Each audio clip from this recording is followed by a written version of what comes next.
Hello student, तो आज के इस क्लास में हम लोग कुछ नया पढ़ने वाले हैं। जैसे कि हमने इसके पहले हिंदी के सिलेबस में कुछ टॉपिक्स पढ़े थे और कुछ कविताएं पढ़ी थी, तो उससे भी हम लोगों ने कुछ ना कुछ तो ज़रूर सीखा है। लेकिन आज हम थोड़ा सा नया पढ़ने वाले हैं। जैसे कि हमारे जो भी टेक्स्ट बुक में कुछ थोड़ा सा नया ग्रामर दिया गया है। जैसे कि तो व्याकरण के इस पार्ट में से हम पहला पार्ट लेने वाले हैं संज्ञा। तो जैसे कि संज्ञा यानी कि क्या, सबसे पहले आपको यही क्वेश्चन आया होगा कि संज्ञा हम किसे कहेंगे, है ना। तो कोई भी नाम हो, जैसे कि आपका भी नाम होता है, आपका भी कुछ एक स्पेसिफिक नेम होगा, आपके नाम को भी हम लोग संज्ञा कह सकते हैं। जैसे भी कोई भी व्यक्ति का नाम हो, कोई भी किसी भी चीज़ का नेम हो, कोई वस्तु, व्यक्ति या फिर कोई स्थान हो, तो यह बहुत सी चीज़ों का जो नेम होता है ना, वो अलग अलग होता है।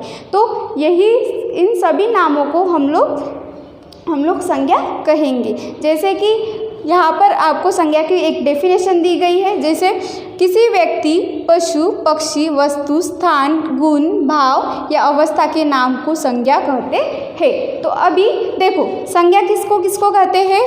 किसी व्यक्ति, पशु, पक्षी, वस्तु, स्थान, है ना। जैसे कि व्यक्ति का नाम होता है, हर कोई लोगों का अलग अलग एक नाम होता है, तो उनके नाम को भी हम लोग संज्ञा कहेंगे।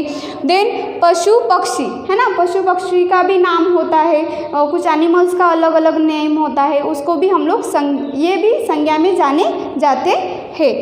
देन वस्तु, है ना, बहुत सी चीज़ों का अलग अलग नाम होता है, तो ये भी संज्ञा में आते हैं। और स्थान, मैंने पहले ही आपको बताया था कि जैसे कि अगर हम समुद्रपुर में रहते, है ना, तो समुद्रपुर यह भी एक गाँव ही है ना, कोई एक स्थान है, तो ये स्थान से ही जाना जाता है। इस स्थान को भी हम लोग संज्ञा कह सकते हैं, क्योंकि एक गांव का, एक शहर का नेम है ना।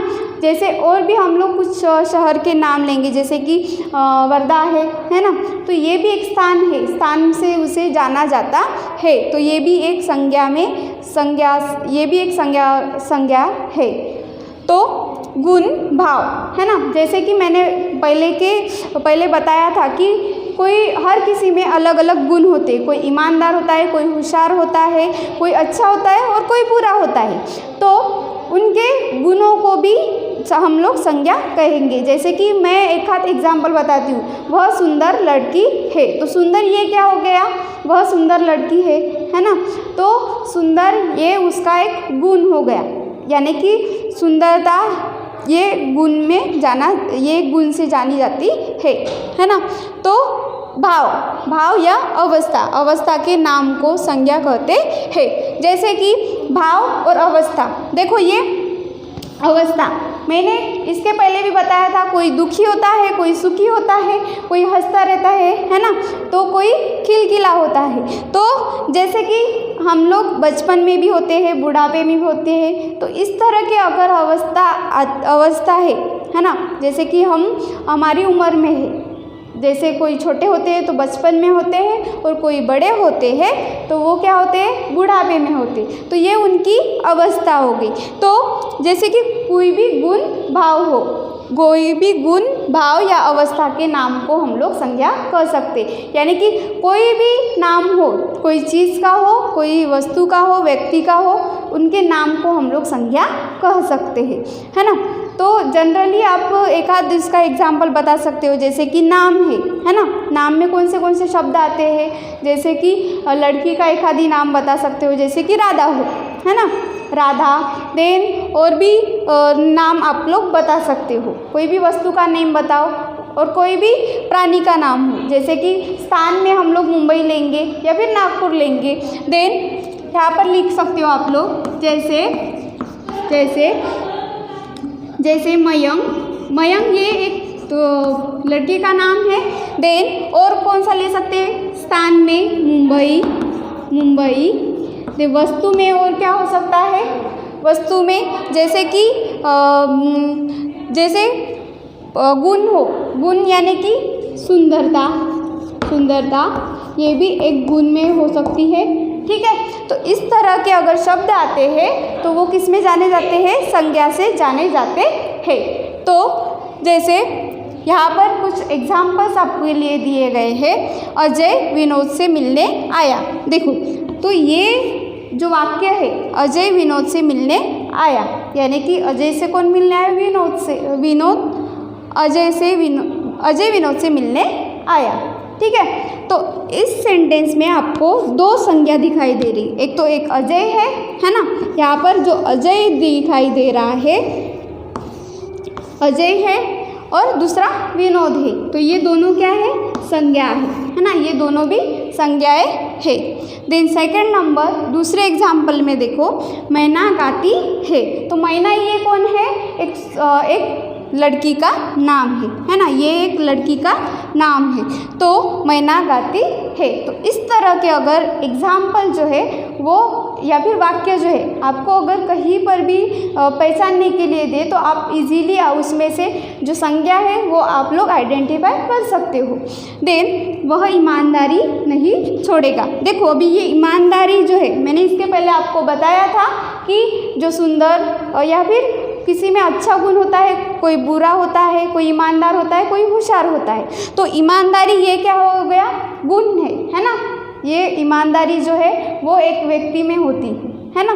तो इस तरह के गुण को भी हम लोग संज्ञा कह सकते हैं।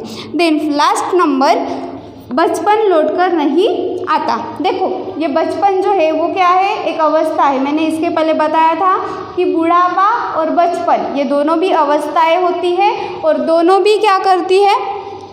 दोनों भी अगर वाक्य में देखो, बचपन लौटकर नहीं आता, ये अवस्थाएं है ना। अगर इसके बदले हम लोग ले सकते हैं कि जैसे एक एग्जाम्पल बताती हूँ आपके लिए, हमारी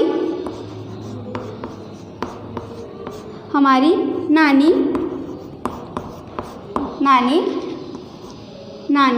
बीमार है ना, बीमार है।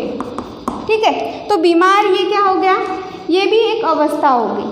ठीक है, बचपन लौटकर नहीं आता, जैसे कि हम लोगों ने बचपन देखा था कि बचपन लौटकर नहीं आता, एक अवस्था है।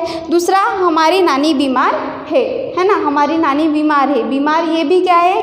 अवस्था हो सकती है।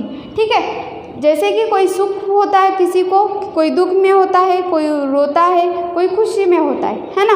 तो इस तरह के अगर शब्द या फिर इस तरह के अगर शब्द आपके वाक्यों में आते हैं तो उसे हम लोग संज्ञा कहते हैं। तो इसके बाद में देखो, इसके बाद में जो इसके संज्ञा के कुछ प्रकार है, जैसे कि इसके 5 प्रकार है पूरे। तो पहला प्रकार है व्यक्तिवाचक संज्ञा, पहला प्रकार है जातिवाचक संज्ञा, दूसरा है व्यक्तिवाचक संज्ञा, तीसरा है भाववाचक संज्ञा, चौथा कौन सा है? समुदायवाचक संज्ञा, और 5वां जो है वह पदार्थवाचक या फिर द्रव्यवाचक संज्ञा कह सकते हैं। कौन से हैं? जातिवाचक संज्ञा, व्यक्तिवाचक संज्ञा, भाववाचक संज्ञा, समुदायवाचक संज्ञा, और कौन सा लास्ट वाला? द्रव्यवाचक और पदार्थवाचक संज्ञा।